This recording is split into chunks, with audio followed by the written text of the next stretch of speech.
김갑수 TV 소리방송 민심의 갑이다. 9월 셋째 주 방송을 시작하겠습니다. 네, 여러분 안녕하십니까, 김갑수입니다. 안녕하세요, 조용수입니다. 안녕하세요, 김경아입니다. 안녕하십니까, 강명길입니다. 추석 연휴 때문에 지난주 한 주를 결방하고 2주 만에 만났습니다. 네. 원래 그 예고 없는 결방은 우리가 하지 않는데 그 추석 연휴 전날 그 방송을 하려고 예정을 했었는데 이 스튜디오가 그 예고도 없이 전화가 불통되고 그 다음에 그 스튜디오를 여는지 안 여는지도 확인이 안 돼서 그 추석 연휴 전날이 9월 11일 아닙니까? 네.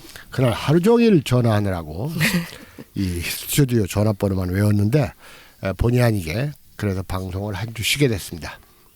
잘 쉬었습니다. 그 사이에 그 한가위가 지나고 이 가을이 상당히 무르녹은 것 같습니다. 한가위라는 것이 그 가을의 한가운데라는데 이번에는 그 추석이 좀 빨랐어요. 네. 원래 그 사과가 좀 맛있어져야 되는데 우리 집에 그 사과가 하나 그 선물로 배달돼 왔는데 예. 전부 버렸습니다. 너무 맛이 없는 거예요. 그러니까 올해 사과가 아니라 한 4, 5년 묵어있던 사과를 꺼내가지고 저장 사과. 포장만 아주 그럴듯하게 돼가지고 처음에는 곧장 버릴까 하다가 그래도 좀 이건 너무 심한 것 같아서 즙이라도 한번 내서 먹어보자 해가지고 즙을 내서 먹었더니 그냥 사과보다 더 맛없어요. 그래서 별수 없이 그게 또 그 아까운 그 식품을 버린다는 게 좀 마음에 좀 걸리긴 해도 내가 안 먹는 것을 또 다른 사람에게 먹으라고 줄 수는 없잖아요. 우리가 기소부력 물시여인. 네. 네. 내가 하고자 하는 바가 아니면 남에게 시키지 말라. 그래서 어쩔 수 없이 사과 한 상자를 투척 되돌아올 길 없는 곳에 이제 투척을 하고 말았습니다. 이 9월 23일이 춘분이니까 아직도 춘분이 안 됐죠. 네. 그러니까 올해는 확실히 추석이 좀 빠른 건 틀림없는 것 같습니다. 추분이죠. 추분. 추분이죠. 네. 그러니까 춘분도 아직 멀었어요. 네. 예. 네. 자, 오늘 그 방송 내용 한번 소개해 주시죠. 네, 일부는 이재명 대법 판결을 낙관한다. 그리고 문재인 연중 최저 지지율을 얘기하고요. 예, 이 순서는 문재인 지지율을 먼저 하고 네. 그 다음에 이재명 대법 판결을 좀 낙관하는 내용을 담은 방송을 하겠는데 물론 그 근거는 제시하겠습니다. 네, 2부에서는 조국은 문정권의 무덤이 될 것인가? 남은 것은 소환과 구속. 그렇죠. 예. 좀 이렇게 얘기를 해야지 지금의 그 정세를 가장 정확하고 간명하게 말할 수 있는 것 같습니다. 네. 오래간만에 이 방송을 하는 것 같아서 그런지 좀 목소리가 잘 안 나오고 있습니다. 여러분들 양해 말씀드립니다. 양해 부탁 말씀드립니다. 자, 그러면 첫 번째 순서 이 문재인 대통령의 지지율이 네. 연중 최저 또는 취임 이후 최저를 기록하고 있다는 이야기부터 좀 해야 될 것 같습니다. 네. 물론 이 문재인의 지지율이 내리막길을 타고 있는 이유는 2부에서 방송할 조국 사태와 직접적인 관련을 갖는다고 할 수가 있어요. 네. 그런데 어제 오늘 사이에 이 국정 지지율을 조사하는 여론조사 결과가 쏟아져 나왔어요. 네. 쿠키뉴스 이게 뭡니까? 이 쿠키뉴스가 무슨 빵집 뉴스입니까 이거? 이 쿠키뉴스 하는 그 뉴스 회사가 어디죠? 국민일보라는 뉴스 국민일보죠. 회사죠. 예. 그다음 쿠키뉴스에서 조원 CNI 네. 조사, 그다음에 이제 중앙일보에서 한 갤럽 조사가 있고 또 오늘 그 이 리얼미터의 조사도 있고요. 그래서 RN서치 조사도 또 있었습니까? 네. 네. 네, 그래서 오늘 한 3개 내지 4개의 그 지지율 조사를 여러분들에게 말씀드리는 논의를 좀 하도록 하겠습니다. 먼저 지금 어떤 조사를 좀 소개해 주시겠습니까? 일단 조원 CNI의 조사 결과를 좀 봐야 되는데요. 네. 먼저 대표적으로는 조국 법무장관 임명 강행 후 문재인 대통령 지지율이 연중 최저치로 떨어졌다. 그리고 더불어민주당과 자유한국당 간의 지지율 격차가 한 자릿수로 좁혀졌다라고 한 자릿수 정도가 아니라 불과 6%도 5.6%. 네, 5.6%. 이거 조금만 더 좁혀들면 이거 그 오차 범위 내로 들어가는 그런 차이예요. 네. 네. 또 말씀해 주시죠. 그리고 뭐 예상 뭐 다 아시는 바처럼 추석 전부터 계속 지속적으로 문재인 대통령 지지율이 떨어지고 있다. 그러니까 그 추석 전에 그러니까 지금 이 조사 결과가 15에서 17일 조사한 거예요. 네. 그런데 15에서 17일 그 기점으로 할 때 그보다 2주 전인 조사, 네. 2주 전인 조사보다 3.3%가 내렸다 그겁니다. 예, 국정 수행 긍정, 지지도가요. 예. 긍정이. 근데 이 지지율이 이 급전직하하지 않습니까? 네. 갑자기 팍 내리잖아요. 네. 그러면 또 갑자기 팍 오를 가능성도 있어요. 그런데 이렇게 2% 3%씩 떨어지기 시작하면 이건 만회되기가 어려운 지지율 하락 추세거든요. 그래서 계속 지금 조사할 때마다 1%, 2%, 3%씩 이렇게 내려가고 있거든요. 그래서 잘못하고 있다는 부정평가가 3.9%나 2주 사이에 늘어났다 그겁니다. 예. 그러니까 긍정평가가 42.8, 부정평가가 55.4나 됐어요. 또 이 지지율 말고 그 정당 지지율에 대해서 좀 말씀해 주시죠. 방금 얘기했듯이. 예, 그 더불어민주당에서는 더불어민주당의 지지율이 2주 전 조사보다 0.7포인트 내린 38.4%로 집계됐고요. 자유한국당 지지율이 오히려 4.8% 올랐습니다. 32.8%. 그래서 양당 지지율의 격차가 5.6%포인트로 2주 전에는 11.1%였는데 네. 아주 격차가 줄어들었어요. 네. 사실 이 뉴스 회사들의 그 여론조사라는 것이 대단히 가변적이고 또 이 조사의 정확도에도 문제가 있고 응답률에도 문제가 있는 줄은 알지만 이런 상황에서 우리가 그 논의할 제재로 삼을 만한 것이 네. 그래도 이 여론조사밖에 없어요. 네. 우리가 직접 조사를 하지 않는다며야. 그러니까 여러분들께서도 그런 점을 좀 참작하시고 방송을 듣고 계시리라고 생각을 합니다.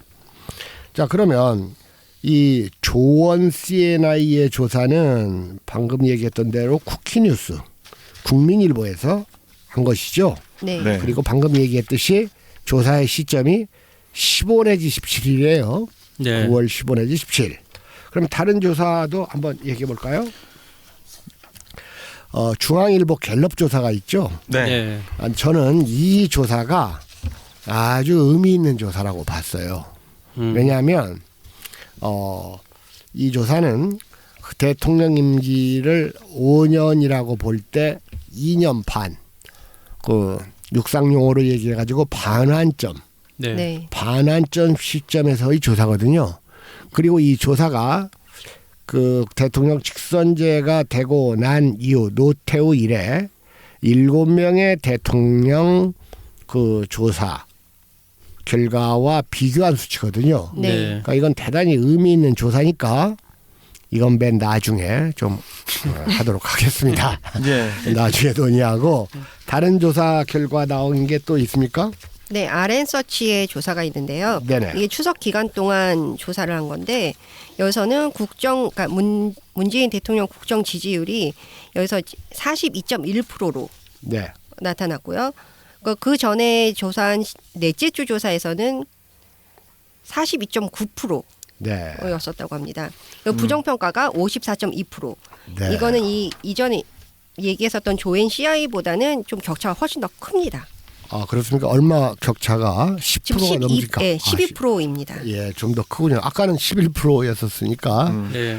뭐 격차가 그 크다면 크다고 할 비슷하네요. 수는 있지만 비슷하게 나왔다고. 네. 비슷하게 나왔고 그 조원 CNI보다 약간 더 나쁘게 나온 수치다 정도로 네. 얘기를 하는 게 정확할 것 같아요. 네. 네. 그렇죠? 예. 혹시 또 다른 조사 가지고 있는 분이 있습니까? 예. 네, 말씀해 주시죠. 리얼미터가 이제 TBS의 의뢰로 지난 16일부터 18일까지 네. 2천여 명을 대상으로 조사를 했는데요. 네. 부정평가도 최고치를 기록했다. 이것은 조국 최저치겠죠 부정평가요? 네네. 그다음에 조국 가족의 수사 내용이 네. 지속적으로 확산된 영향이다. 네. 그다음에 정당 지지율은 민주당 38.2%, 한국당 32.1%. 그래서 네. 5, 6% 이내로 좁혔고요. 네. 조국 임명에 대해서는 잘못했다가 55.5%, 네. 잘했다가 35.3% 네. 이런 식의 결과가 나왔습니다. 그러니까 이 지지율은 방금 얘기한 지금 이제 이 지지도 조사가 리얼미터입니까? 네. 이 리얼미터가 이 갤럽이나 조원 CNI보다 약간 더 또 나쁘게 나왔죠. 네. 그 이유가 어디에 있다고 생각하십니까?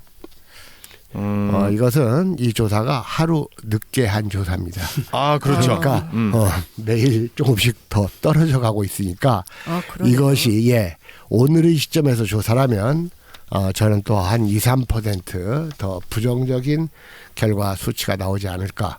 그래서 다음 주에도 이런 조사 결과를 말씀드릴 때는 자칫하면 이 9월 이내로 30% 긍정 평가율이 나오지 않을까 하고 불길한 예측을 좀 해보겠습니다. 이제 하루하루 갈수록 조금씩 계속 떨어지네요.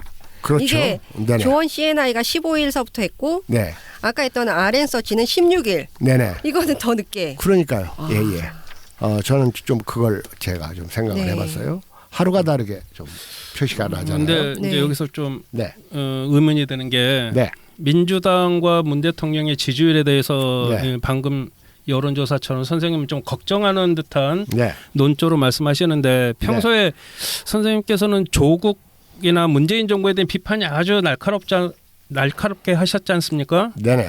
그러면은 문정부가 좀 어려울 때 선생님이 좀 옹호하고 두둔하는 발언을 해야 되는데 네네. 왜 이렇게 그 지지율이 떨어져 간다는 것은 그 당사자들 입장에서는 불길한 거니까 우리가 또 이 공감해주는 그쪽 편에 서서 이 공감해주는 이 언어의 레톨릭은 또 구사하는 게 네. 정상적인 태도 아니겠습니까? 그러니까 예를 들어서 지금 한국당 같은 데서도 지지율이 만약 떨어진다면 좀 공감해주는 쪽으로 이건 불쌍하게도 지지율이 떨어지고 있다 이렇게 얘기하는 거예요. 그 부분은 제가 동의하기가 좀 어렵습니다. 그런 겁니다. 예. 그리고 또 이제 궁금한 것들이 문제가 뭐냐면 이게 지역별 지지율을 보면 네네. 광주, 전라도 즉 호남 지역에서 문재인 대통령에 대한 국정 지지율이 긍정이 68.2%, 부정이 27.6%로 나왔는데 네. 이 다른 지역하고 너무 격차가 심해요. 호남의 격차도 심했고 그 문 대통령 지지율이나 조국 장관에 대한 지지율이 호남에서 비정상적으로 높았는데 네. 네. 그것도 지금 달라지고 있어요. 그래서 이 호남에서 조국에 대한 찬성과 반대의 그 지지율 차가 어제 그제 또는 한 4, 5일 전 조사에서는 확 줄어들었다는 또 조사 결과가 있습니다. 예. 네, 그러니까 이게 지금 하루 다르게 하루 다르게 아주 비상 상황의 국면으로 접어들고 있지 않습니까? 그런데도 아직 청와대에서는 전혀 그런 것을 우리가 그런 걸 불감이라고 하죠. 불감. 네. 네. 아주 그걸 느끼지 못하고 있어요. 그러니까 저는 아까 방금 조영 선생님이 질문도 하셨고 강명희 선생님이 이제 좀 받아들이기가 어렵다라고 그랬는데 사실 우리나라의 어떤 정치 지형을 이렇게 보수와 진보로 양분하는 것 자체가 이제 어폐가 있는 거죠. 네. 그런데 이제 통상 부를 때 이제 지금의 더불어민주당 계열을 지지하면 진보라고 하고 사실 그 바보 같은 분류예요 그게. 그 다음에 자한당 계열을 지지하면 보수라고 한다고 합니다. 네. 이렇게 놓고 볼 때 어쨌든 그 진보와 보수의 그 개념이나 그 범주 설정이 대단히 잘못되어 있다는 것을 인정하고 그 용어를 써서 말한다면 네. 우리나라의 정치 지형은 보수와 진보가 있다. 이렇게 이제 얘기를 한다는 전제에서 전개를 할 때 제가 생각을 해보니까 우리나라 보수에는 세 종류가 있어요. 세 부류가. 일단 그 보수 중에서 정상적인 보수가 있습니다. 네. 합리적 보수를 할 수 있나요? 네네. 그런 사람들 때문에 또 이 나라가 지탱하는 거예요. 뭐 한 3분의 1이라고 해도 좋고. 예. 그리고 또 보수 중에서 또 한 3분의 1 정도는 또 세수로 나눌 때 정상적인 보수 외에 이 올드한 보수가 있습니다. 올드 영어를 보수. 쓸 수밖에 없어요. 왜냐하면 지금 여기서 올드하다의 뜻이라는 것은 예스럽고 낡았다의 뜻을 같이 갖고 있어요. 그러니까 예스럽다는 것은 나쁜 뜻이 아니에요. 네. 그러나 낡았다는 것은 나쁜 나쁜 뜻이니까 이 예스럽고 낡았다를 통합할 수 있는 용어가 이럴 때 이제 우리가 그 외래어를 쓰는 거예요. 외래어는 이 불가피할 때 쓰는 겁니다. 도저히 우리말로는 정확하게 표현할 수 없을 때. 그러니까 외래어는 언제 쓰냐? 이네비터블 할 때 쓰는 거예요. 그렇죠. 그러니까 그렇게 봤을 때 이 올드 보수가 있어요. 정상 보수, 올드 보수. 네. 그다음에 또 하나의 보수는 뭐냐? 이게 꼴 보수. 수꼴 보수입니다. 그래서 이 세 부류가 있어요. 근데 이번에 이 조국 사태를 놓고 임하는 민주당과 청와대의 태도와 무엇보다도 이 조국을 무조건적으로 지지하는 그 사람들의 행태를 보니까 확연히 확인되는 게 한국 진보에도 세 부류가 있습니다.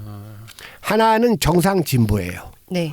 그러니까 이 한국을 그나마 이끌어가는 게 유지되는 게 정상 보수와 정상 진보 이 사람들이에요. 네. 정상이니까. 그리고 나머지 3분의 2 정도는 둘 중에 하나에 속합니다. 어떤 진보냐? 똥파리 진보가 있습니다. 똥파리 진보. 네. 똥파리 진보가 있고 똥파리 진보보다는 숫자가 적은 진보가 있는데 앵벌이 진보입니다. 그 앵벌이 네. 진보는 정의당과 민중당과 과거 운동업자들한테 보진돼 있다 하는 게 저의 관점인데 네. 아마 제 진단이 정확하리라는 생각을 저는 해봅니다. 그럼 입진보는 어디에 속하나요? 똥파리. 입진보요. 예. 입진보는 똥파리 진보와 그 다음에 앵벌이 진보 두루 걸쳐 있군요. 여기에 두루 서식하고. 걸쳐 있죠. 네네.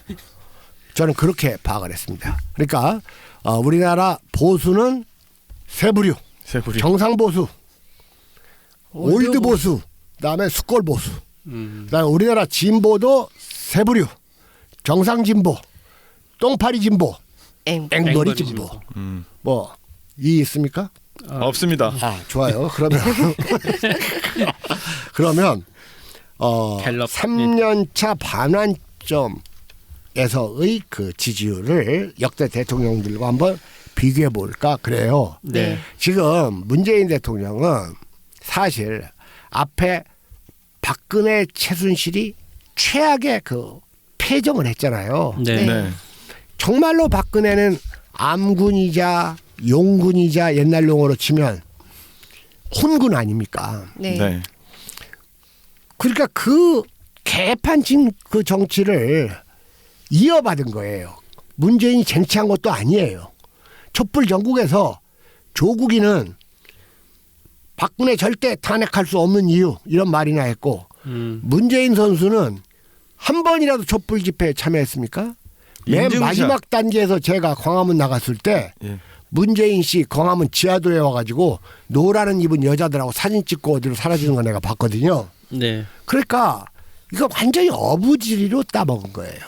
그나마 이 나라가 마음에 안 들게지만 반정의 국면이라도 수습할 수 있었던 것은 국회에서 박근혜를 탄핵 가결시켰고 네. 헌법재판소가 마무리를 한 거예요. 네. 이 과정에서 문재인이 한 게 뭐가 있습니까? 없잖아요. 네.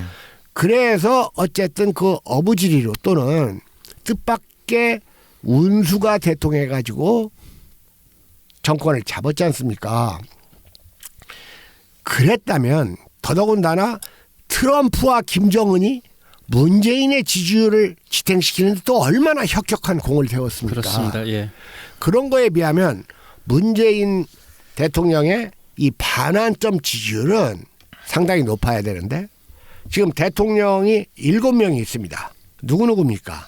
노태우, 김영삼, 김대중, 노무현, 이명박, 박근혜, 문재인 7명입니다. 네. 이 중에서 문재인의 반환점 지지율이 몇 등이나 될 것 같아요? 부정평가로 지금 4등입니다. 똑같습니다. 긍정평가도 4등, 부정평가도 4등. 아래서나 위로나 7의 가운데에 있으니까. 네. 그러니까 지금 문재인이 얻고 있는 지지율은 박근혜 이명박보다 조금 나은 지지율이다 겁니다. 그리고 문재인 지지자들이 그토록 좋아하는 노무현 지지율은 사실은 꼴찌에서 두 번째예요. 이런 걸 우리가 엄정하게 역사적으로 평가를 해야 됩니다. 그러니까 이것도 이 문 대통령의 집권 3년차 2분기 부정평가가 44%로 나왔다는 것으로 칠 때 지금은 더 떨어졌지 않습니까? 네. 네. 그러니까 이제 부정평가로 계산을 할 때 문재인 44, 노태우 62, 박근혜 54, 노무현 53. 노무현 대통령이 3등이네요. 이 노태우와 박근혜하고 비슷해요. 노무현이 54, 53이니까. 그러니까 그 다음에요. 이것도 지금처럼 떨어지기 전이에요. 그렇지 않습니까? 네. 그리고 이 부정평가가 이명박만 못해요. 이명박보다 나빠요. 네. 김영삼, 이명박이 41%고 김대중 대통령이 부정평가가 반환점에서 26%밖에 안 된다는 것은 우리가 평소에 이 노무현과 김대중을 얼마나 편파적으로 평가하고 있는가 한국 사회가 네. 이런 걸 알게 해주죠. 그래서 지금 말 그대로 지금 문재인 대통령은 여러 면에서 위기에 처해 있다. 그리고 이 위기를 극복할 수 있는 조짐조차도 못 보이고 있다. 왜 이토록 이렇게 불통인가? 그래서 최근 들어서 무슨 그 외국 언론인들도 접견한 자리에서 국경 없는 기자. 뭐 국경 없는 기자인지 뭔지 아이고 저는 그 앞에 그 국경 없는이 들어가는 것들은 다 마음에 안 들어요. 국경 없는 기자 외에 무슨 국경 없는 의사회. 그 국경 없으면 좋은 놈들이 만드는 거거든요. 그게 예. 남의 국경을 월권하고 침범하는 놈들이 그런 걸 만드는 거예요. 예. 국경 없으면 이로운.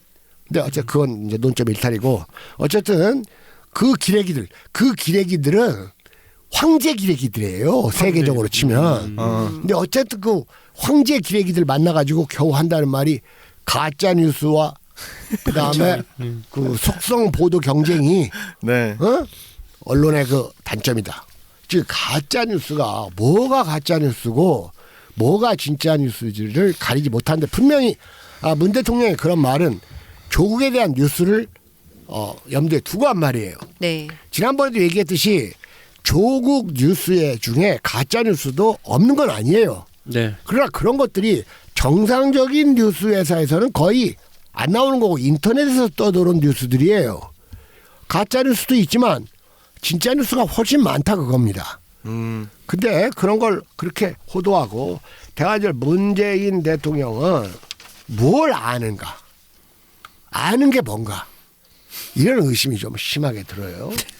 그래서 사실 저는 문 대통령이 취임 이후에 사실 그 문근혜라는 말을 저는 일찍부터 썼거든요.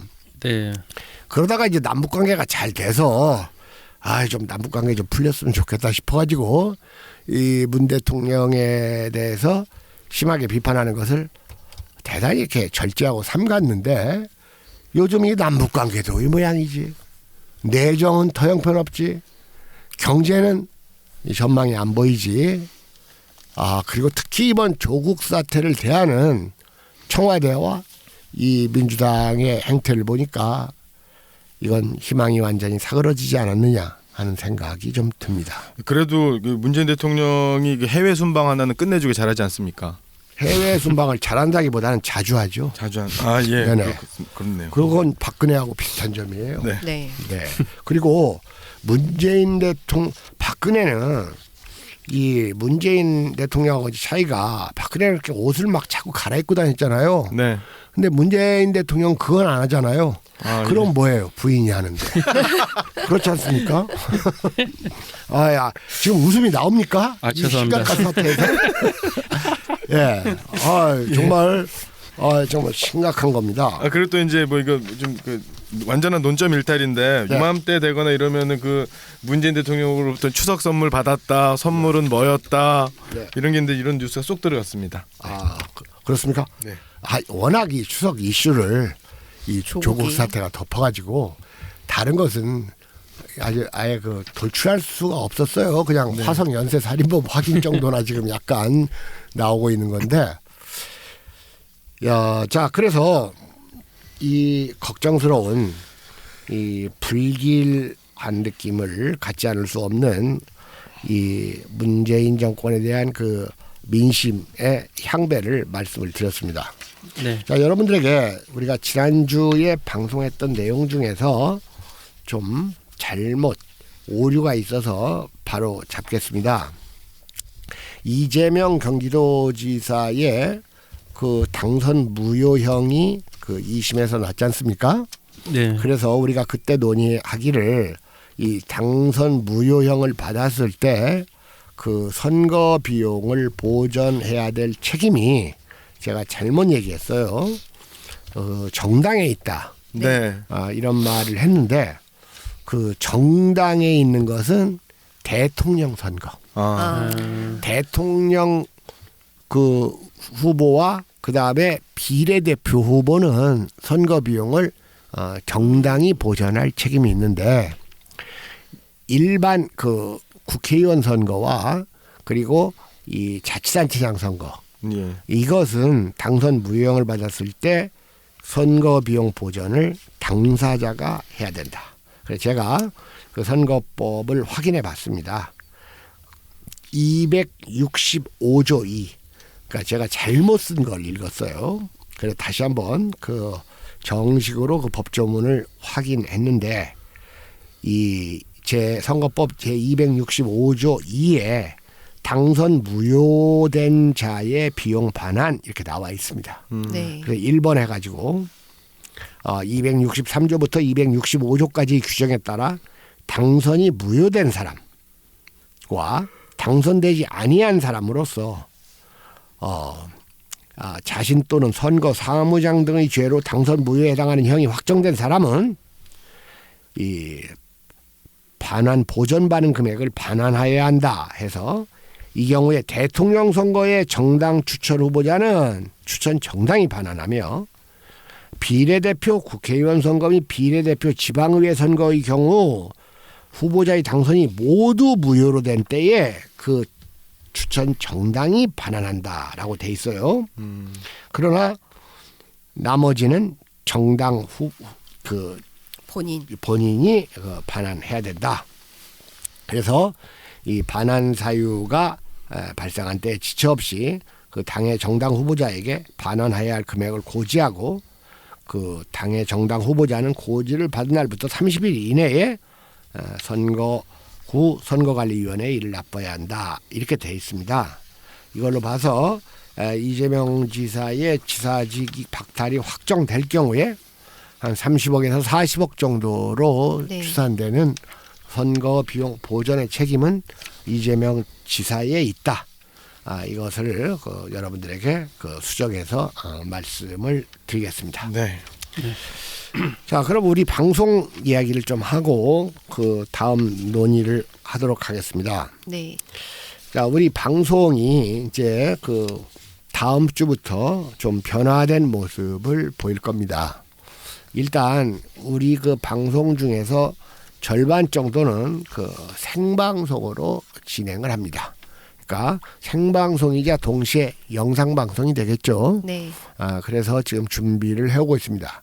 그러니까 다음 주가 방송이 9월 26일이 되겠습니까? 그렇죠. 9월 26일. 그래서 9월 26일 오후 3시부터 이 생방송을 직접 하겠습니다. 네. 그래서 이 격주로 생방송 영상 생방송 한 번, 네. 그 다음에 소리 방송 한 번, 이런 식으로 좀 나가고 그 다음에 긴급 현안이 생기면 임시로 편성된 특별 방송을 좀 더 보강해서 할 생각입니다. 네. 근데 지금 좀 안타까운 게 우리가 이 교양 방송을 전혀 못 하고 있다는 거예요. 물론 이 백권대학 방송을 통해서 그 한 달에 4시간 정도 한 그 2타임씩 2주에 한 번씩 나가니까요. 네. 나가고는 있지만 이렇게 이제 현안과 관련될 때 그러니까 뭐 지금 중대 현안은 아니지만 어쨌든 그 화성 연쇄살인범의 그것이 확인이 됐지 않습니까? 네. 네. 그 DNA 유전자라는 것은 뭐 10억 분의 1의 확률이 틀릴. 그런데 일단 그것이 무슨 뭐 영화로도 얘기됐고 했지만 그 화성 연쇄살인, 그 연쇄살인의 특성이나 화성 연쇄살인이 어떠한 과정을 거쳐가지고 그런 게 이루어졌는지 사람들이 이제 다 기억의 저편으로 다 가버렸어요. 네. 네. 근데 사실 이 현안이 없을 때 저한테 그 화성 연쇄살인에 대해서 얘기하려면 한 2시간 정도는 얘기할 그 자료나 제가 해놓은 글들이 있습니다. 그러니까 이럴 때도 또 하면 또 못지않게 좀 재밌어요. 연쇄살인 뭐 재미있다고 하면 조금 뭐하지만 상당히 의미가 있습니다. 연쇄살인에 대해서 아는 것이 거기에는 아주 많은 것들이 담겨 있거든요. 그래서 이제 그런 것도 한번 지금 형편되는 대로 더 그 논의를 확대할 생각입니다. 그래서 우리 방송이 다음 주부터 이 변화된 모습을 보인다. 그래서 다음 주 생방송은 9월 26일 오후 3시부터 이루어진다. 그러니까 이런 걸 이제 유튜브에서는 실시간이라고 합니까? 네, 실시간 방송이라고 그렇죠. 합니다. 그래서 사실 우리가 이 방송의 역사로 보면 무슨 팟캐스트를 또는 유튜브 정치 방송을 통틀어서 최장수 방송이에요. 우리가 2012년부터 시작을 했지 않습니까? 네. 네. 그러다가 이제 유튜브로 옮겨온 지가 지금 1년 가까이 되는데 그 여러분들이 투척해 주시는 자율청취료와 김갑수의 책을 판매해서 이 방송 경비를 자주적으로 조달하고 있습니다. 이 자주 경제가 이루어져야지 모두를 깔 수가 있는 겁니다. 네. 이 진영 논리에 얽매이고 자기 방송에 어떻게 방송하는 게 유리한가를 찾아가지고 저는 99.9%의 방송이 그런다고 봐요. 그렇기 때문에 되도록이면 많은 사람의 지지를 얻는 쪽으로 이 방송 논조를 기회주의적으로 그 바꿔가지 않습니까? 네. 근데 우리는 그걸 하지 않습니다. 그래서 우리가 그 여러분들에게 여러 번 말씀드린 바가 있는 우리 방송은 이 3B 원칙을 초지일관 견지하고 있습니다. 국가 권력에 위축되지 않는 비위축, 특정 세력과 타협하지 않는 비타협, 그리고 무엇보다도 중요하게 세속대중과 영합하지 않는 비영합의 원칙입니다. 그래서 실제로 우리 방송 청취자나 우리 방송 시청자를 보면 제가 아까 얘기했던 보수 중에서 정상보수, 진보 중에서 정상진보 이런 분들만 있어요. 네. 예를 들어서 파리들, 버리들, 꼴들, 올드들 이런 사람들은 거의 없어요. 있다가도 그 댓글로 욕지거리 쓰고 나가요. 그렇죠? 네. 그렇기 때문에 저는 그 점에 있어서는 확실합니다. 우리 방송이 양적으로는 어떨는지 몰라도 시청자, 청취자의 질적 수준에서는 2위와 격단의 차가 있다는 것을 저는 자신합니다. 그래서 여러분들이 이 추석 연휴에 이 추석 연휴가 오래되다 보니까 또 우체국 택배가 네. 이제 이 일을 안 해요. 그래서 그동안 뭐 또 책도 또 연휴고 그러니까 이제 그 주문도 거의 없었는데 지난번 백권대학 끝나자마자 우리 이제 그 저녁 식사를 하는데 네. 제가 책 주문을 하나 받았나 봐요. 근데 얼핏 막 복잡한 자리에서 책 주문이 이제 메시지로 왔는데 저는 그게 뭐냐면 우리 집에 무슨 이 택배가 배달된다는 우체부의 이 메시지인 줄 알았어요. 네. 그래가지고 제가 그 안에다가 네 집에 사람 없으면 문 앞에 두세요. 이거 보냈어요. 네. 오늘 지금 막 방송을 하려고 딱 오는데 메시지가 딱 왔는데 선생님 9월 8일에 책 신청했는데 아직까지 배달이 안 됐습니다 한 거예요. 그러니까 그런 그 착오가 있어요. 음. 저는 이제 그 배달이 오면 바로 그걸 이제 우리 가족한테 전달해가지고 이제 서로 이 정보를 두 사람이 이제 공유를 하는데 가끔 그런 일이 한 6개월에 한 번 정도는 사고가 발생합니다. 그래서 이제는 이 우체국 택배가 어제부터 정상적으로 또 일을 합니다. 그래서 일단 여러분들에게 두 가지를 말씀드리겠습니다. 하나는 여러분들이 기꺼이 투척해 주시는 머뭇거리거나 또는 주저가 되면 투척 안 하셔도 됩니다. 기쁜 마음으로 우리 방송을 듣고 자율 시청료를 내야 되겠다 하는 생각이 드시는 분께서는 시기와 액수의 구분 없이 투척해 주시면 됩니다. 우리 김갑수 TV의 자율 청취료 투척 계좌는 한국시티은행 541-120-23-268-01 김갑수 민갑입니다. 또한 이제 그 재고가 이제 점점 줄어가요. 그래서 이 재고가 이제 곧 바닥나겠구나 싶으면 제가 또 새로운 책을 내려고 준비를 하고 있는데 몇 가지 변수가 좀 있습니다. 제 어깨가 너무 아프기도 하고 그러나 지금 여러분들에게 판매 중인 책 첫째로 백권대학이 있습니다. 이 백권대학은 그 100종의 책 160권의 책의 핵심 내용 그리고 무엇보다도 이 책들은 모두 21세기 이후에 발간된 최신가들입니다. 이 책의 내용 핵심 내용을 소개하고 비평 평가를 가한 본격 독서 학습서 백권대학을 구입하시는 일이 있습니다. 이 백권대학은 책이 고가입니다. 10만 원입니다. 그 다음에 김갑수가 쓴 역사물 압록강을 넘어서 그 다음으로 미래를 위한 과거 전쟁과 사랑 이 세 권을 또 구입하시는 방법이 있고 이 네 권을 한꺼번에 구입하시는 방법이 있습니다. 그리고 백권대학은 10만 원이고요. 역사물 세 권은 6만 원이고 백권대학과 이 세 권 합해서 네 권을 한꺼번에 구입하시면 만 원이 싼 15만 원입니다.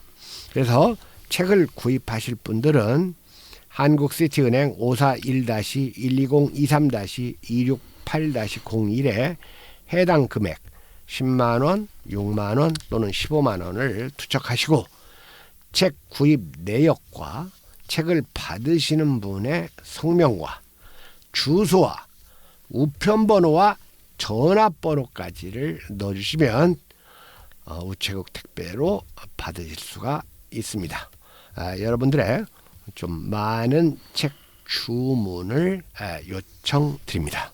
네. 자, 그 다음에 이 자율청취료와 책 판매 공지를 했네요. 네. 다른 공지는 또 길어지면 또 여러분들이 잠깐 이걸 꺼놔가지고 이렇게 돌리고 또 그 다음 걸 듣는 분들이 있으니까 바로 다음 방송 내용을 하도록 하죠. 이재명 지사 재판에 대해서 논의를 해야 될 것 같습니다. 이재명 지사가 우리가 다 알듯이 20에서 임상기라는 그 이상한 판사의 터무니없는 이 판결로 네. 당선 무효형에 해당하는 벌금 300만 원을 선고받았어요. 네. 이제 그리고 대법원 판결을 지금 앞에 두고 있는데 지금 아직 상고 절차가 완전히 끝나지는 않은 것 같아요. 그래서 그런저런 이제 논의들을 한번 해보도록 하겠습니다. 네. 일단 이 이재명 지사의 최종 상고심, 이 상고심이 언제쯤 이루어질 것으로 예상됩니까? 이게 이제 선거법에 의해서 2심이 있고 나서 3개월 이내니까 네. 3개월 이내면 12월 중순까지는 이루어져야 돼요. 네. 법대로 이루어진다고 볼 때. 그러면 11월 말이나 12월 초 늦어도 네. 예 판결이 난다고 봐야 됩니다. 그러면 불과 2달 정도, 2달 남짓 남아 있다고 봐야 되겠어요. 그래서 지금 이재명 지사 재판 2심에 대해서 이 지사 측과 검찰 양측 모두 네. 추석 연휴 전날인 11일에 법원에 상고장을 제출했거든요. 네. 네. 자, 그런데 제가 그 앞에서 얘기했듯이 저는 좀 낙관한다. 네. 이런 좀 생각을 해봤어요. 사실 이 3심은 사실심이 아니라 법률심이에요. 그렇기 때문에 이 3심에 무슨 뭐 이 피고인이나 검사나 변호인들이 직접 출석 증인들이 직접 출석하는 건 아니에요. 네. 네. 그러니까 서류 심사 아닙니까? 서면으로만. 예, 예. 자, 그러니까 결국은 이 상고 이유서가 아주 그 핵심적인 그렇죠. 예. 그 역할을 하게 된다고 봐야 될 것 같아요. 네. 자, 그러니까 지금 2심에 대한 반전이 이루어져야지 이재명 지사는 그 지사직도 유지하고 선거권도 피선거권도 제한을 받지 않고 그대로 유지될 거 아니겠습니까? 네. 그래서 지금 오늘이 19일이죠. 네. 그러니까 그저께 17일 날 대법원에 재판 관련 기록을 수원 고법에서 송부했어요. 네. 네. 그리고 이제 대법원이 이걸 받아가지고 이 지사 측과 검찰에 상고 기록 접수 통지서를 보내게 돼 있으니까 이제 아마 지금쯤이면 뭐 보내지 않았을까 하고 생각을 해봅니다. 그러면 이 상고 기록 접수 통지서를 이 지사 측과 검찰이 받으면 이걸 받은 날로부터 20일 내에 상고 이유서를 법원에 제출해야 되는 겁니다. 각각 제출하는 거죠. 네네, 각각. 예. 그러니까 방금 얘기했듯이 사실심인 1, 2심과 달리 3심은 법률심으로 피고인 증인에 대한 출석이나 재판이 없는 서면 재판이거든요. 네. 그러니까 결국 대법원은 2심 선고 때까지 도출된 기록만으로 증거를 판단한다 그겁니다. 그러니까 이 상고 이유서를 어떻게 쓰냐가 이 최종적 변수가 되는 요인이라고 할 수가 있습니다. 자, 그런데 네. 제가 여러분들 한번 그 2심 일단 그 2심이 왜 300만 원 유죄 판결 벌금형이 나왔는가는 우리가 방송에 누차 말씀을 드렸죠. 네. 그래도 다시 한번 한번 설명을 한번 해볼까요? 왜 이재명 지사가 다시 말해 임상기는 왜 이재명 지사에게 지사직 박탈형을 어떻게 때렸는가? 이걸 한번 다시 한번 상기를 해볼 필요가 있죠. 임상기 판사의 근거는 이런 거지. 이 지사가 이제 합동 토론회에서 네. KBS 토론회에서 그런 일 없습니다. 네. 라고 형님을 발언한 거죠. 정신병원에 강제 입원시키려고 하셨죠? 그런 일 없습니다. 이게 위증이라는 거죠. 그러니까 허위 사실이라는 예. 거죠. 공공연하게. 예. 이거 보면은 대법원 하면은 저희가 이제 기사 같은 거 보면은 대법원 판례에 의하면 뭐 이런 얘기가 많잖아요. 그럼 이재명과 같은 이런 재판류가 기존에도 좀 종종 있었던 거예요? 서의사실 공표에 네. 대한 그 선거법 재판은 많이 있었어요. 네. 대법원까지 간 거 말씀하시는 많이 거죠? 있었습니다. 그건 조금 이따 이제 논의를 하고요. 네. 일단 이 지사를 그 검찰에서는 이 지사의 4가지 혐의 사실에 대해서 다 유죄 판결을 내렸었잖아요. 검찰은. 네. 네. 네. 근데 그거에 대해서 1심에서는 전부 무죄를 했는데 네. 네. 2심에서는 3개에 대해서는 무죄를 했지만 예. 그 친형을 입원시키려고 했다는 것을 선거 토론에서 부정했다는 것은 허위사실 공표에 해당한다 해가지고 그것만을 잡아가지고 유죄. 벌금 300만 원을 뗐다 그겁니다. 그러니까 네. 우리가 지난번에 얘기했듯이 강제 진단이나 입원을 시키는 절차 자체는 무죄라고 해놓고 네. 직권남용은 네. 무죄. 직권남용 무죄라고 해놓고 그런 적이 없다라고 부정한 말은 유죄라는 것이 모순이죠. 예. 일단 극단적으로 모순이 되고 네. 두 번째로 김영환이가 뭐라고 물어봤냐면 형을 강제 입원시키려고 했죠. 그 앞에도 멀쩡한이란 말까지 했어요. 멀쩡한 형을 강제 입원시키려고 했지. 그러니까 이 지사는 멀쩡하지도 않았고 형이. 그렇지 않네. 강제 여기서 입원 형은 음. 그 이재선. 형벌할 때 형이 아니라 형님 할 때 형입니다. 예. 형이 멀쩡하지도 않았고 두 번째는 강제 입원시키려고 하지도 않았고 네. 강제 진단을 의뢰한 한 것뿐이죠. 네. 네. 그러니까 그걸 허위사실이라고 때렸다 그겁니다. 예. 그러니까 일단 그 임상기의 판결은 이건 말 그대로 판결도 아니에요. 이건 어거지? 이건 정상적인 이 영어를 써서 말하면 멘트를 가지고 있으면 유죄를 때릴 수가 없는 거예요. 근데 때렸다 그겁니다.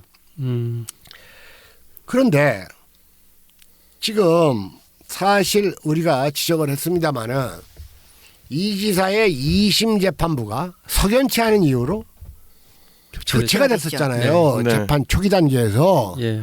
거기서 석연치 않은 이유라는 것은 변호인과 재판부 중에 판사 한 명과 변호인 중에 변호사 한 명이 사법연수원 동기라는 이유 아닙니까? 네. 네. 그게 무슨 이유예요? 사법연수원 동기가 부부도 아니고. 고시 패스하면 가족이나 무슨 이권관계에 있는 것도 아니고 네. 게다가 그게 누군지도 밝혀지지가 않았잖아요. 네.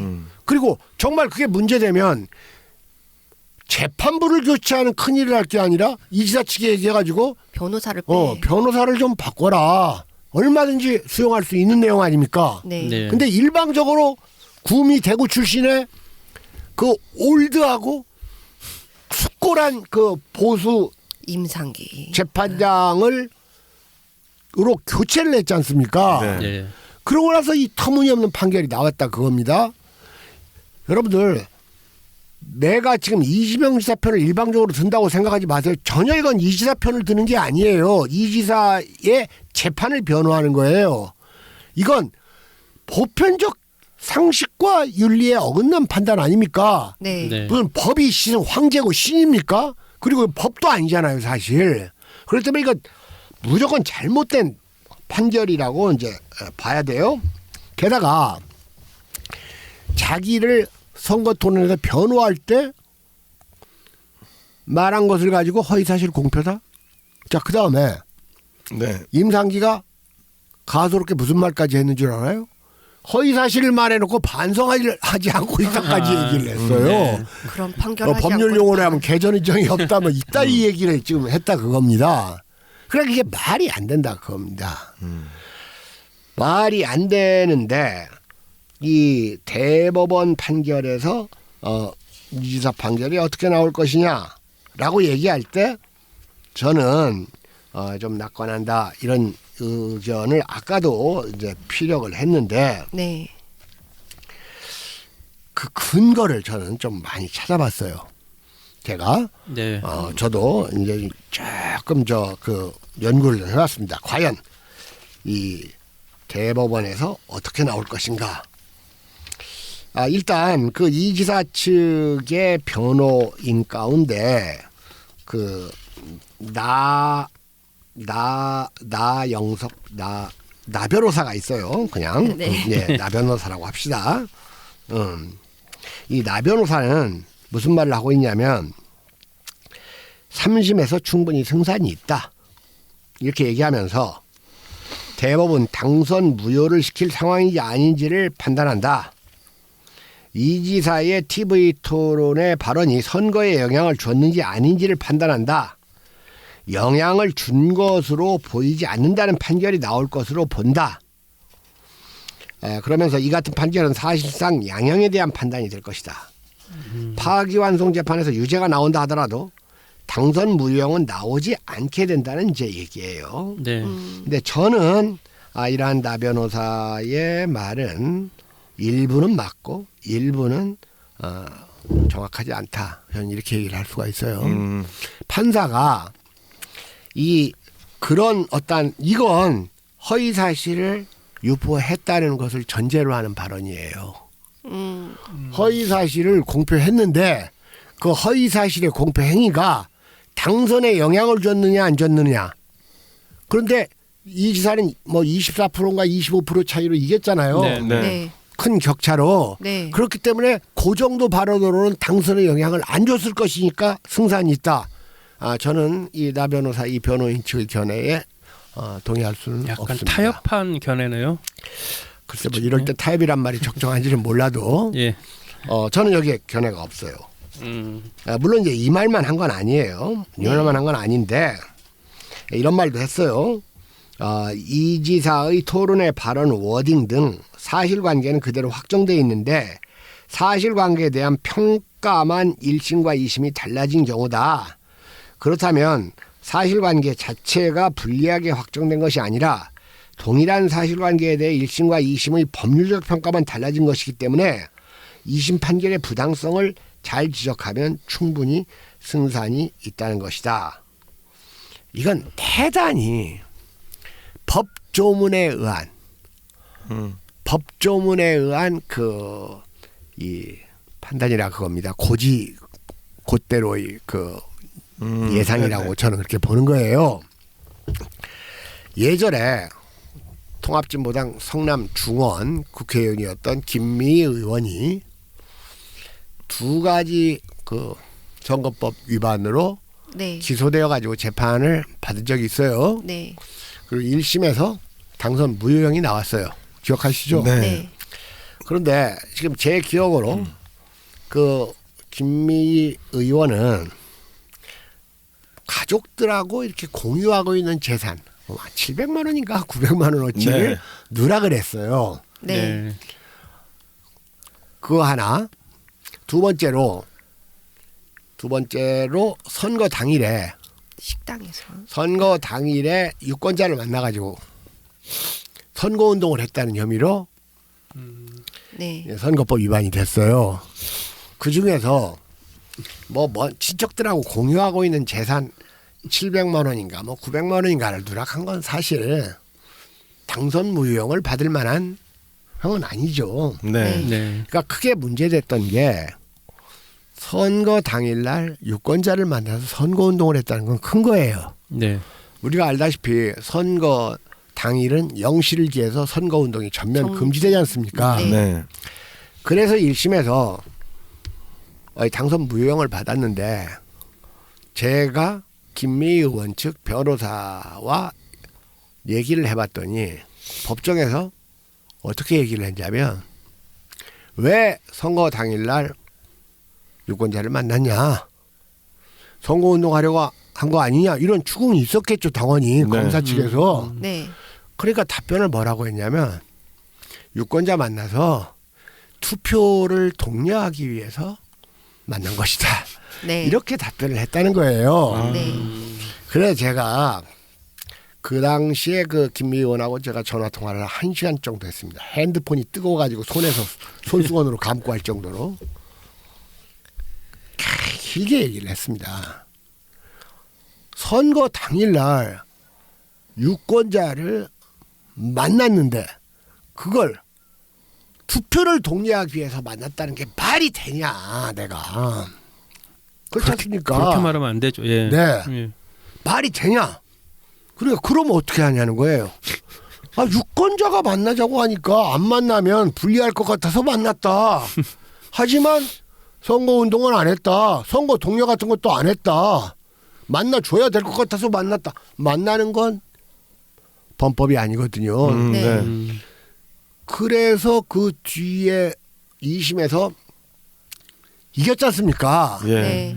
근데 그때도 또 뭐 주변에서 아는지 않으라고 뭐 민주당하고 공조해야 된다는 둥 해가지고 뭐 민주당 변호사를 어떻게 해야 된다 말도 안 되는 짓거리로 나한테 간섭하는 노땅 진보들이 좀 있었어요. 그래서 난 그렇게 생각 안 합니다. 그걸 해서 밀고 나갔고 좋은 결과가 얻었고 거기에 해당되는 변호사를 우연히 우리 지난번 네. 스튜디오에서 만났지 않습니까? 분당. 그래가지고 네, 뭐 큰 도움이 됐다 이런 얘기를 직접 하더구만요. 선거라는 것도 다 사람이 하는 거예요. 그걸 법조문에 얽매여가지고 그러니까 이번에도 이렇게 해야 됩니다. 강제 입원. 이번엔 직접 이제 말할 기회는 없죠. 상고 이유서에. 네. 강제 입원시키라고 물어봤을 때 그건 멀쩡한 형이라고 하니까 그걸 어떻게 그랬다고 하겠냐. 이렇게 나가면 저는 그게 오히려 상고이유서에 반영이 돼야 된다고 보고 무엇보다도 제가 이 지사의 그 최종심 판결을 6대4나 7대3 정도로 낙관하는 이유는 다른 데 있습니다. 그건 뭐냐? 수원고법이라는 곳은 이번에 새로 고법으로 승격된 곳 아닙니다. 네. 네.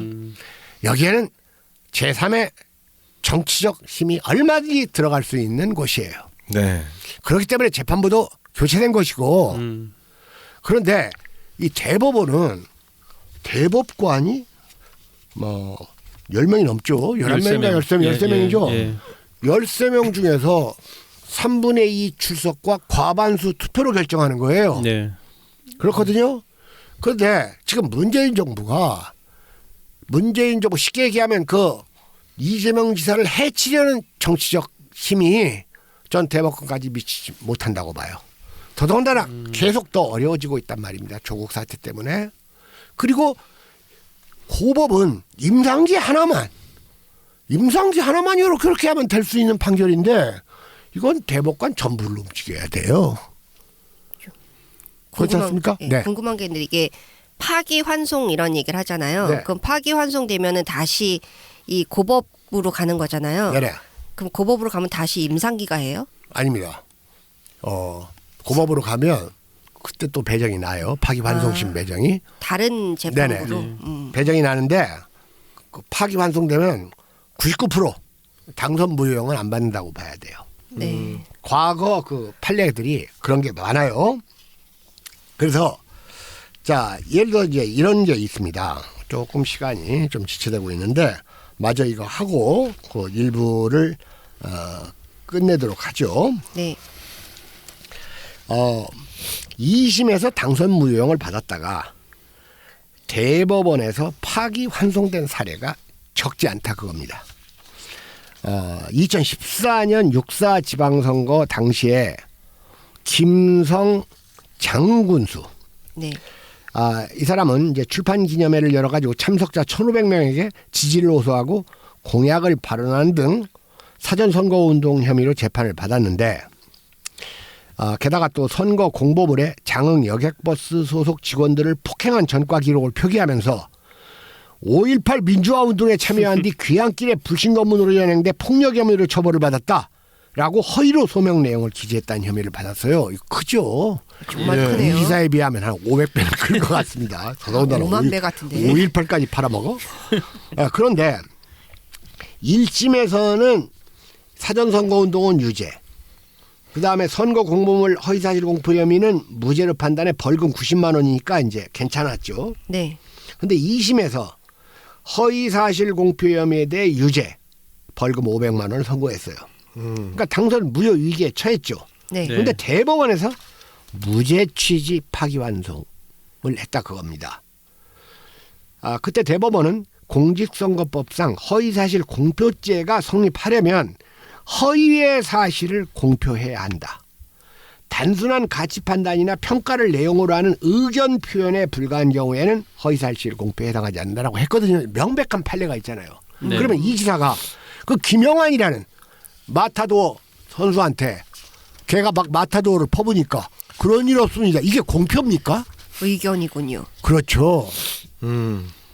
자, 그래서 이 장흥군수 사실 심각한 혐의를 받았는데 허위사실 공표에 대해서 무죄를 선고받고 벌금 90만 원으로 형량이 확정돼 군수직을 유지했다 그겁니다. 네. 네. 그다음으로 이 최원식 국회의원이 있습니다. 이 사람이 1심 무죄, 2심 당선 무효형, 3심 파기환송, 그다음에 파기환송심 무죄 코스를 밟았어요. 이 사람은 2013년 19대 국회의원 선거 당시 당선을 도와주면 아들에게 5, 6급직 보좌관직을 주겠다며 예비 후보를 지지하던 김모 씨를 매수한 혐의로 재판을 받았거든요. 그러니까 이 지사의 혐의는 정말 이건 혐의도 아니에요. 네. 그래서 이때 대법원은 벌금 300만 원을 선고한 2심을 파기하면서 상대 후보 지지자였던 김모 씨가 최 의원으로부터 공직 제공을 약속받은 날짜나 김 씨의 아들이 선거 사무소에 출근하게 된 경위 등에 관한 사건 관련자들의 진술에 일관성이 없다. 해가지고 이 같은 진술을 근거로 유죄로 판단한 원심은 법리를 오해한 잘못이 있다. 됐거든요. 이건 이제 허위사실 공표는 아니에요. 네. 자, 그 다음에 2011년에 백선기 칠곡군수가 있습니다. 이 백선기 칠곡군수도 이 사람은 기분 나쁘게 그 촛불 돌아가신 농민 선생님하고 이름이 좀 비슷하네요. 네. 백선기 칠곡군수. 이 사람도 대법까지 갔다가 기사회생을 했어요. 상대 후보에 사퇴를 대가로 뇌물을 준 혐의를 받은 백선기 군수가 1심에서 무죄를 받았고 2심에서 500만 원을 받았는데 사건의 원심을 파기하고 2심으로 돌려보내가지고 파기환송심에서 또 무죄를 받았습니다. 그다음에 최인석 화성시장도 1심 300만 원, 2심 200만 원. 그런데 대법원에서 뒤집혔어요. 이것도 당시 객원교수나 연구교수로 활동한 적이 없으면서 허위 경력을 기재하고 출판기념회를 앞둔 채로 2천여 명의 초청장을 보낸 혐의니까 이것도 혐의가 크죠. 엄청 크네요. 예. 사전 선거 운동이죠. 예. 그런데 파기환송심에서 유권자가 포함된 주민에게 출판기념회 초청장을 보낸 부분만 유죄로 인정돼가지고 80만 원으로 깎였거든요. 그런데 이렇게 큰데 이건 막 80만 원. 김부선이 가지고 김영환이가 뭐라고 했습니까? 내가 지금 내 말이 틀리면 나 징역 가겠어요 하면서 마타도어 흑색선전으로 몰아붙였던 김영환이가 멀쩡한 형을 강제 입원시키려고 했죠 하고 추궁했을 때 그런 일 없습니다라 그렇게 이게 무슨 허위사실 공표입니까? 그래서 김영환이 허위 사실 공표 아니야 이거. 네. 그다음에 또 많아요. 지금 시간이 뭐 아주 권선택 전 광역시장도 3심에서 살아났고 이상직 전 의원도 똑같아요. 이상직 전 의원은 2심에서 이사하고 똑같이 벌금 300만 원을 받았었어요. 그런데 3심에서 파기환송돼서 80만 원으로 깎였어요. 그러니까 80만 원이든 어쨌든 89만 원이든 어쨌든 유지가 됐네요. 네, 유지가 됐다 그겁니다. 그런데 저는 아까도 얘기했지만 상식이란 게 있는 거예요, 대한민국에. 그리고 네. 대한민국의 검찰과 법원도 다 적폐가 아니에요. 검찰 중에서도 아까 얘기했듯이 검찰도 세 종류가 있어요. 예. 법원도 저는 그렇다고 봐요. 네. 그런데 아무리 이 법원이 타락한 대법관이라 할지라도 뻔한 상식이란 게 있는 거예요. 네. 이걸 그 13명의 대법관 중에서 7명 이상이 유죄로 때릴 만한 아무런 근거도 없고 그다음에 이건 아무리 질이 낮은 법관들이 판결을 해도 무죄가 나올 수밖에 없는 판결인데 정치적인 이 암수만 보이지 않는 손만 작용 안 하면 이건 무죄로 나올 수밖에 없는 사건 아닙니까? 네. 근데 저는 이 이재명 지사를 해하려는 보이지 않는 이 정치 세력의 힘이 대법관 7명한테는 못 미친다. 이런 판단을 하는 거예요. 그래서 저는 이 지사의 3심 판단을 최소 6대4 아니면 7대3 정도로 낙관한다. 이런 결론을 내리는 겁니다. 대법관 이렇게 여러 명이서 심판하는지도 오늘 처음 알았네요. 그렇죠? 예. 네. 왜 대법관들이 외부로부터 압력을 받지 않기 위해서는 이 지사 지지자들의 역할도 좀 커야 할 거 아닙니까?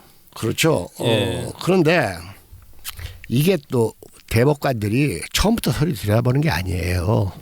그 아래 연구관들이 네. 다 들여다보고 올리는 거예요. 근데 그런 연구관들은 그래도 정치적인 물이 들든 이러한 그 관리형이고 학자형들이에요. 그런데 연구원들. 예, 네. 예. 그런데 이게 임상기 혼자 판결하는 사실 뭐 합의부지만 임상기 혼자 마음대로 한 게 2심 아닙니까? 네. 그런데 이렇게 수많은 사람들이 동원되는 재판이 이 뻔한 문제를 해결하지 못할 정도로 대한민국 시스템이 그렇게 순엉망은 아니다 그겁니다. 저는 그런 점에서 네. 이 지사의 3심 판결을 긍정적인 결과가 도출된다 거리라는 희망이 더 많다. 이렇게 말씀을 드리는 겁니다. 그렇게 됐으면 좋겠습니다. 네. 네. 자, 그럼 1부 여기서 마칠까요? 네. 네.